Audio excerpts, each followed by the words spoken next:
challenged us, look, if you don't like it, give me something better I can use, right? And that's how we ended up in his bar, okay, right? Down in Campbell, right? And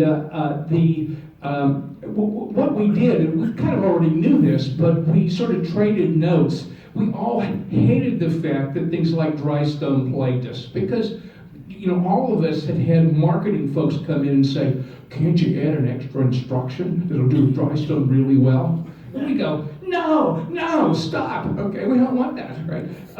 Just don't do that. So we sort of compared notes, and we found we all used some of the same benchmarks, or close, but not quite the same inputs. So we all used the GCC. Okay, right? But with different inputs. We all used the SPEC circuit simulator, but with different inputs. So we all had to run stuff, and it was just a waste of time. So we thought it would be a good idea, if we did something more consistent. Okay, so that's really how SPEC got started in that bar, and because we already kind of knew each other and traded stuff around. And as Walter notes, sort of it took some convincing to get other companies to come in on this, but enough of us knew each other. It wasn't that bad. And again, all of the performance folks and architects were just so sick of being hassled with dumb benchmarks. Right? So we got going there, and I'll come back to the fox and hen house, which is an accurate story. Okay, right. I was at that press conference when we announced the thing, and indeed people around the industry had their doubts of whether the foxes would guard the chickens from each other or just agree to divvy them up and eat them all. Okay. Fortunately, they didn't.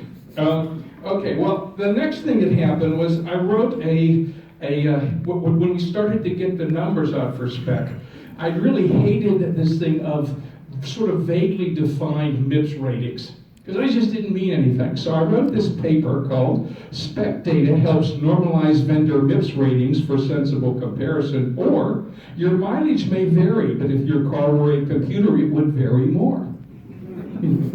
Well, oddly enough, this fell into the hands of a pretty good Wall Street Journal writer named Bill Bulkley.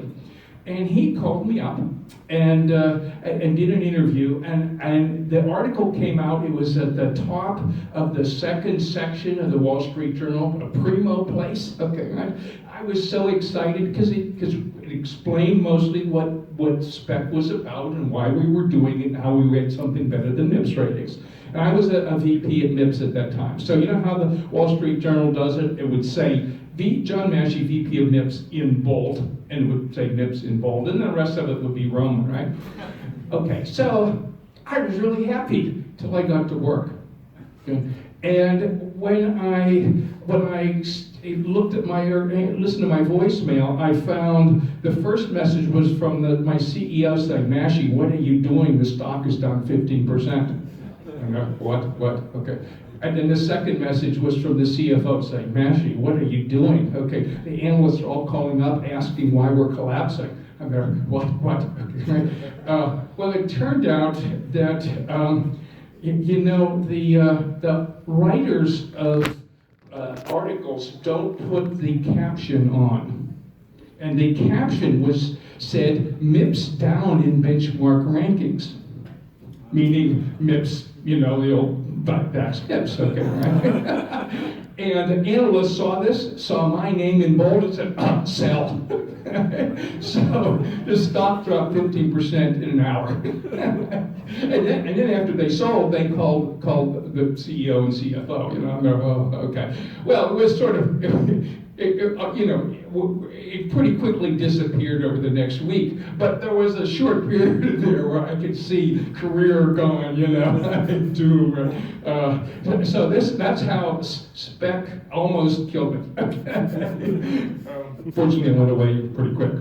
Okay, well, so, SGI bought MIPS in 1992.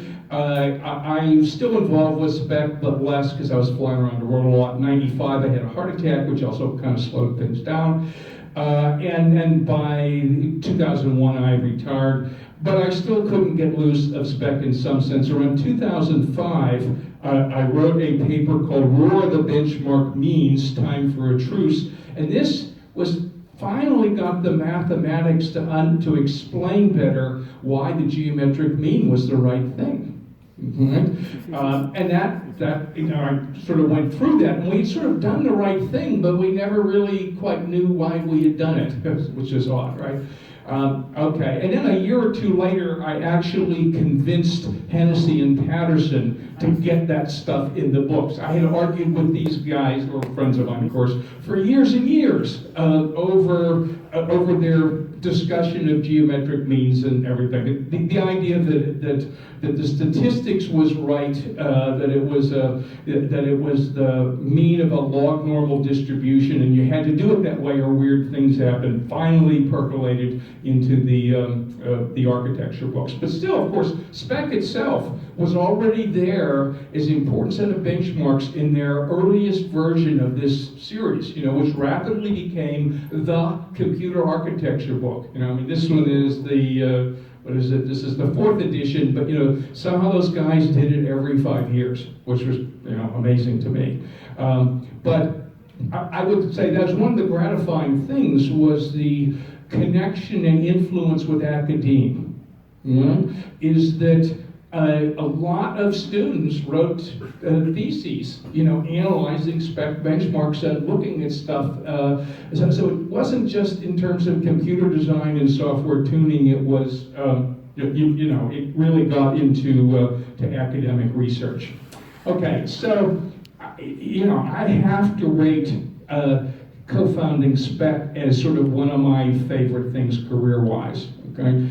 I'm truly ecstatic to see that it's still going on and still doing well. It pretty quickly established a gold standard for responsible benchmarking and analysis and industry cooperation. And I'm proud that it's lasted that way. So I'll end up by saying, back to the fox and the hen houses, Cavallo was quite right that indeed the foxes kept a pretty good eye on each other when somebody tried to, hack one of the benchmarks or gimmick stuff around. But what's happened by now is actually the hen house has been greatly expanded. It's got a whole bunch of new wings and there's a lot more chickens in there. So thank you all.